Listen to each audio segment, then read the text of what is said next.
Bonjour à toutes, bonjour à tous, bonjour les enfants. Ça, c'est du confinement. Vous voyez là, en pyjama, bon, on ne voit pas, mais on va travailler la proportionnalité avec mes élèves de 6e. Je suis désolé, bon, je me suis occupé, c'est vrai, de mes élèves de 3e.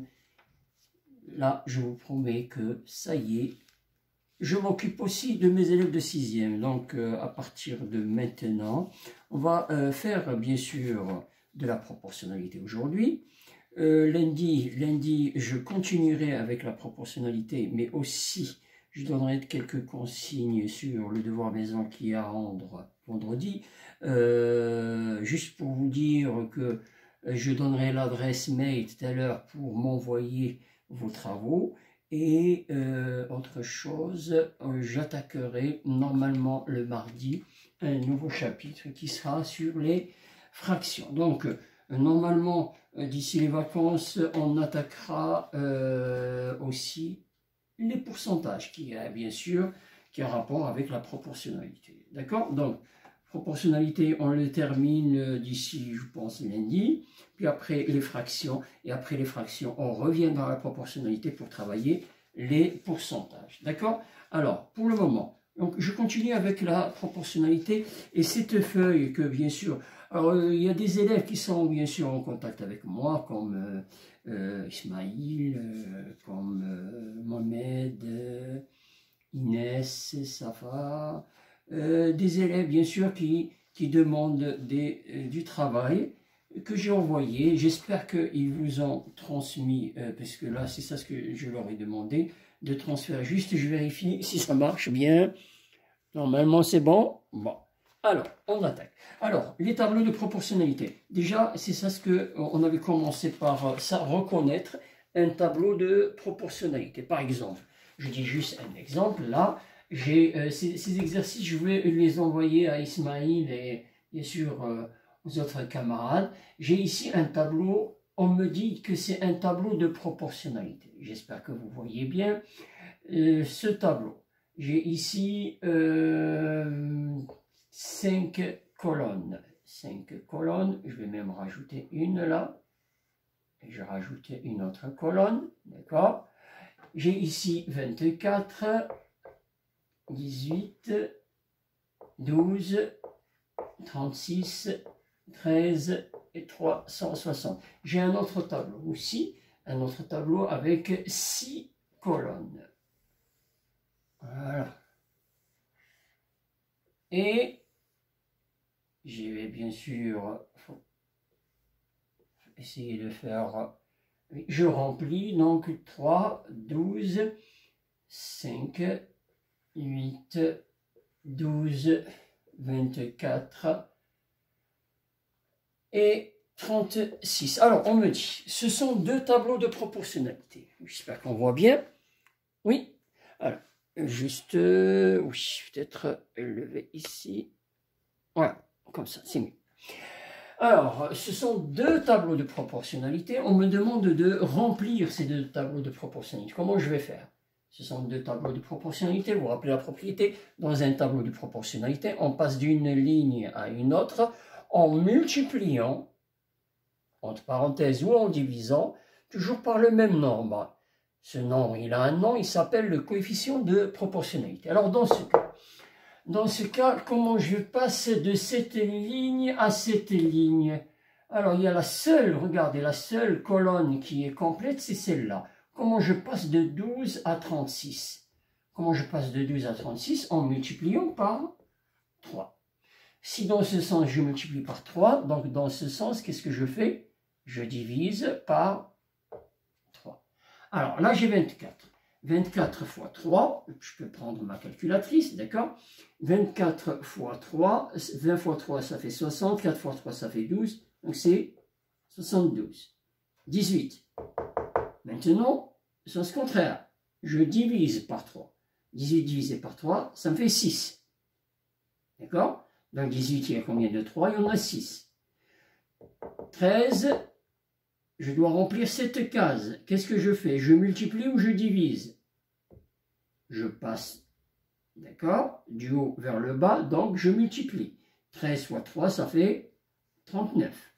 Et là, je vais vers le haut, et donc je divise par 3. 360 divisé par 3, déjà 36 divisé par 3, ça me fait 12, donc ça me fait 120. Voilà, là encore, c'est un tableau de proportionnalité que je dois remplir. Comment je fais? Ben, la seule colonne qui est remplie, c'est celle-là. Comment je passe de 3 à 12? Je multiplie par combien? 3 fois, quel nombre égale à 12? Fois, bravo, fois 4. Puis après là, donc je divise par 4. Alors on va voir après que certaines fois, donc je multiplie vers le haut et je divise vers le bas, donc selon bien sûr. Là il se trouve que c'est le même cas, je multiplie toujours par 4. Alors, 5 en face du 5, 5 fois 4 ça me fait 20, 8 fois 4 ça me fait 32, 12 fois 4 ça me fait 48. Est-ce que je fais 24 fois 4? Non, je divise. 24 divisé par 4, ça me fait 6. Et 36 divisé par 4, ça me fait 9. Voilà. Là, ce sont deux tableaux de proportionnalité que j'ai remplis. D'accord? Donc, quand on me demande de remplir un tableau de proportionnalité, il faut que je cherche déjà ce fameux coefficient de proportionnalité. Comment je fais? Je regarde la colonne qui est complète. La seule ici qui est complète, c'est celle-là. Ici, c'était celle-là. Voilà. Ça, c'était par rapport... Je vais chercher quelque chose pour effacer. Voilà. Alors, ça, remplir. Ça, c'était simple. Remplir un tableau de proportionnalité. Maintenant, je dois reconnaître un tableau de proportionnalité. Comment reconnaître un tableau de proportionnalité? Par exemple, je vais bien sûr, là je ne vais pas faire tous les exercices de la feuille que je vais bien sûr envoyer à vos camarades par WhatsApp. Donc là, j'ai deux tableaux. Voilà, on me dit, est-ce que ce sont des tableaux de proportionnalité? Ils sont remplis. Donc en fait, ici, regardez, j'ai un tableau. J'ai ici 4 colonnes. J'ai ici 4, 6, 1, 2. Là, 2, en face de 2, il y a 6, 4, 12, 12, 36, 8, 24. Alors, après, qu'est-ce que j'ai? J'ai ici un autre tableau. Avec combien? 4 toujours. 4 colonnes. Alors, 3, 15, 5, 25, 11, 55 et 8, 42. Alors, on me dit, est-ce que les tableaux suivants sont des tableaux de proportionnalité? Et surtout, pourquoi? Il ne suffit pas de me dire oui ou non, mais de me dire pourquoi. Ben là, comment on fait?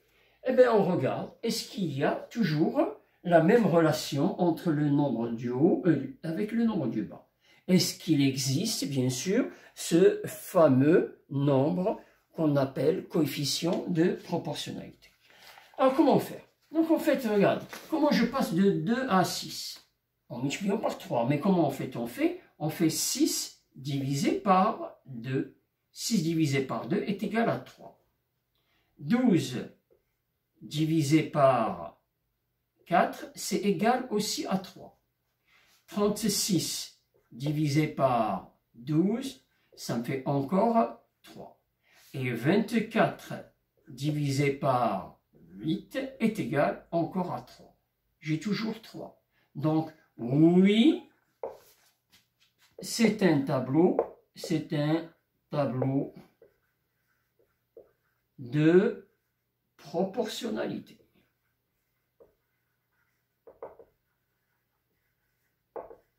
Et bien sûr, je précise, j'aurais pu préciser, avec son coefficient de proportionnalité 3. Là, par contre.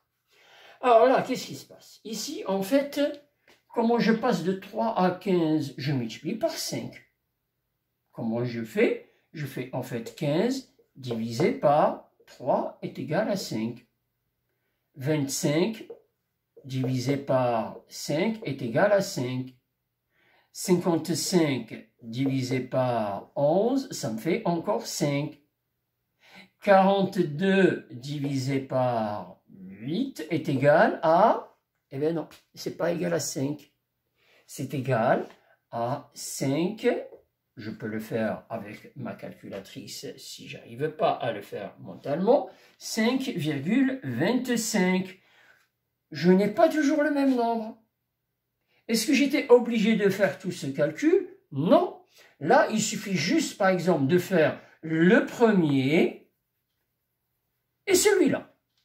Pour conclure, regardez, je dis or 42 divisé par 8 est égal à 5,25. Donc là, je vois bien que 5 c'est différent de 5,25. Donc, non, ce n'est pas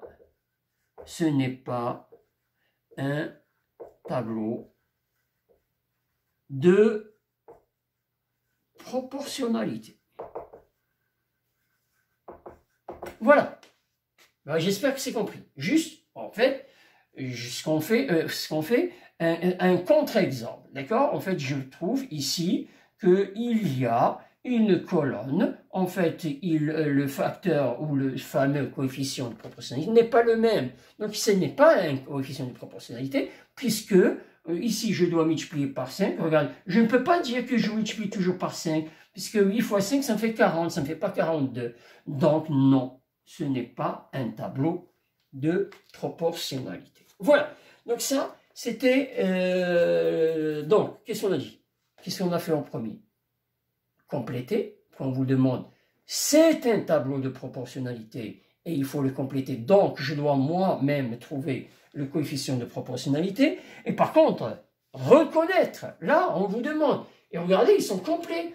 Est-ce qu'on vous a demandé de les compléter? Non. Donc là, qu'est-ce que je fais? Je fais à chaque fois la division. Je divise le nombre du bas par le nombre du haut, ou le nombre du haut par le nombre du bas. D'accord? Je peux aussi le faire en divisant le nombre du bas par le nombre du haut par le nombre du bas. Voilà. Allez, on passe aux propriétés, parce que là, c'était tout simple, tout bête, d'accord, reconnaître un tableau de proportionnalité. Mais il y a quelques propriétés, pour aller encore plus loin avec la proportionnalité, quelques propriétés importantes. Par exemple, regardez, j'ai ici un tableau, qu'on me dit c'est un tableau de proportionnalité. Mais je peux le remplir sans utiliser le fameux coefficient de proportionnalité, parce qu'il y a d'autres propriétés qu'on peut bien sûr utiliser. Regardez, quand c'est compliqué, on utilise d'autres propriétés. Je vais le faire avec deux tableaux. Par exemple, ici, c'est un tableau de proportionnalité. J'ai 3 colonnes. J'ai ici 5, et là j'ai 6. Là j'ai 15. Et là j'ai 24. J'ai un autre tableau de proportionnalité. J'ai ici, en fait, oui, celui-là. Celui-là, il est intéressant aussi.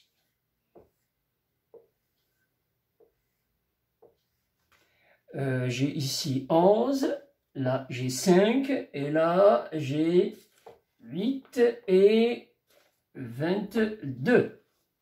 Voilà. Ce sont deux tableaux de proportionnalité et on me demande de le remplir. Alors là, si vous me trouvez le fameux coefficient de proportionnalité, je vous dis bravo. Allez Wissam, est-ce que tu arrives à me le faire ça? Mohamed aussi. Est-ce que tu arrives? Eh non, c'est compliqué. Même si, c'est possible. Si je suis vraiment très fort, je peux dire que pour passer de 5 à 6, je multiplie par 1,2. Il faut le trouver. Comment j'ai fait pour trouver ce 1,2? Je fais, au fait, 6 divisé par 5. 6 divisé par 5, ça me fait 1,2. C'est compliqué. Après, multiplier 15 par 1,2, diviser 24 par 1, c'est compliqué. Donc, il y a certaines fois d'autres façons de faire. Lesquelles? Alors là, par contre, il faut voir en relation entre les colonnes. Comment je passe de 5 à 15? Ben, 15, c'est un multiple de 5. Donc, je multiplie par 3. Ben là aussi, je multiplie par 3. 6 fois 3, ça me fait 18. C'est beau? C'est simple. Comment je fais pour passer de 6 à 24? On va bien prendre une autre couleur. Voilà. Regardez. Comment je passe de 6 à 24? Ben, je multiplie par 4. Là aussi, je multiplie par 5 fois 4, ça me fait 20. On va voir une autre propriété après.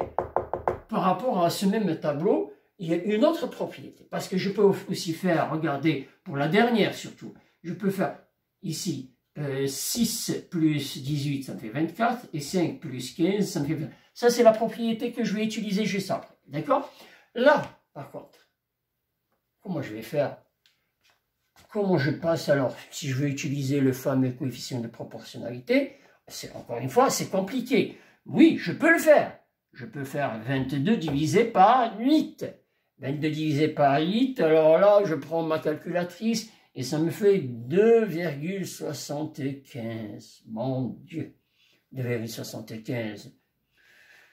Je dois multiplier en fait 5 fois 2,75 et après je divise 11 par 2. Alors faites-le ça. C'est compliqué. Donc il y a un autre moyen. Et l'autre moyen, comme ici, regardez, là on a multiplié. Mais je peux aussi, par exemple, ici, qu'est-ce que je fais? Comment je passe de 22 à 11? Ben, en divisant par 2. Là encore, je fais la même chose. Je divise par 2. Ça me fait combien? Ça me fait 4. C'est pas beau? C'est beaucoup plus simple. N'est-ce pas? Alors, pour le 5, par contre, je pense que j'aurais dû prendre autre chose que 5. Par exemple, je prends 20. Parce que c'est un peu plus compliqué. Je prends ici 20. Oh, pareil, donc là, ou même, bon, je laisse 20. Là, par contre, qu'est-ce que je fais? 4 fois 5. 4 fois 5, ça me fait combien? Ça me fait 20. Je fais 11 fois 5, ça me fait combien? Ça me fait 55. Voilà, ça, sinon, si j'avais bien sûr à le faire avec mon tableau, on va dire, avec mon coefficient de proportionnalité, c'est trop compliqué. Ça, c'est une propriété. D'accord? Je vais faire une application. Par exemple, j'ai un exercice ici. On me dit... ça, c'est un exercice que vous allez faire vous-même. Hein. J'ai payé 1,20 € pour 3 litres d'eau minérale. 1,20 € pour 3 litres. Donc, après avoir complété le tableau, on me dit, je vais payer combien pour 12 litres? Alors, 12 litres. Donc là, pour 3 litres, j'ai payé 1,20 €. Et pour 12 litres, ben, je vais multiplier par 4. 1,20 € fois 4. D'accord? Et puis après, je lui dis, j'ai acheté de l'eau minérale et j'ai payé 6 €. En fait, avec 6 €, on me dit combien j'ai payé. Puisque, en fait,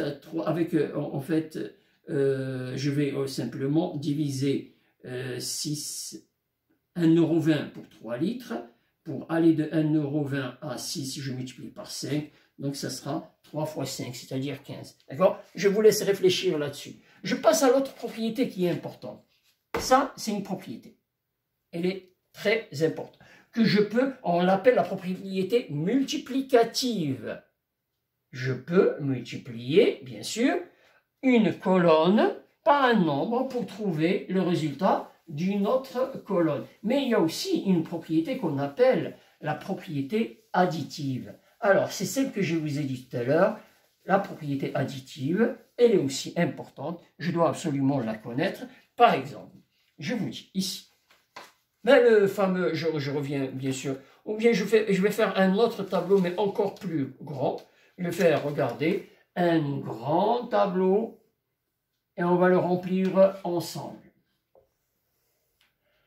Alors, j'ai ici, première colonne, 2, j'ai combien de colonnes? 1, 2, 3, 4, 5, 6, 7. J'en ai 7 colonnes. 1, 2, 3, 4, 5, 6 et 7. Voilà. Je remplis, j'ai ici 2, là j'ai 7, 10,5, 3, j'ai 2 colonnes. Vous vous rendez compte? Là j'ai 2 colonnes qui sont complètes. Est-ce que... 3. 3, pourquoi j'ai mis 5? 3. Puis après, j'ai 5. J'ai 7. J'ai 28. J'ai 13. Et j'ai 56. Voilà. On ne vous demande pas de chercher. Je peux le faire avec le fameux coefficient de proportionnalité. Je divise 7 par 2, ça me fait 3,5. Mais c'est très compliqué quand je veux diviser par 3,5. Vous vous rendez compte? Donc, je veux éviter la division par un nombre décimal. Donc, je vais utiliser ce qu'on appelle la propriété additive. Regardez, ce 5, c'est quoi ce 5? Ben, c'est 2 plus 3. Voilà, je fais en fait ici une somme. 2 plus 3, ça me fait 5. Donc, qu'est-ce que j'aurai ici? Bravo! Ben, je vais faire 7 plus 10,5. Je vais faire ici une somme et je trouve 17,5. Et pour 7, comment je fais? Allez, rapidement, comment je vais faire pour 7? Exactement. Je vais faire 5 plus 2. 5 plus 2, ça me fait 7. Et donc, je fais 7 plus 17,5, ce qui me fait 24,5. 28. D'où il vient ce 28? Comment j'ai fait pour trouver ce 28? Eh bien, en fait, 28, si je fais 10,5 plus 17,5, je trouve 28. Donc, je fais 3 plus 5, ce qui me fait 8. Et le 13, comment je vais faire? Là, il y a plusieurs façons de faire, hein? Mais la meilleure façon, c'est quoi? Ben, la meilleure façon, c'est en fait, regardez, par exemple, là, je fais 8 plus 5. Mais il y en a, bien sûr, qui n'ont pas vu que c'est 8 plus 5. Ils ont fait 2 plus 3 plus 8. Ils peuvent aussi le faire. D'accord? Mais, bon, bien sûr, j'ai vu que 5 plus 8, ça me fait 13. Donc, je fais 17,5 plus 28, ça me fait 45,5. D'accord? 28 plus 10, ça me fait 38. 38 plus 7, ça me fait 45. Et 45,5. Et le fameux 56, comment je vais faire? Là, il y a plusieurs façons. Je peux le faire avec la méthode multiplicative.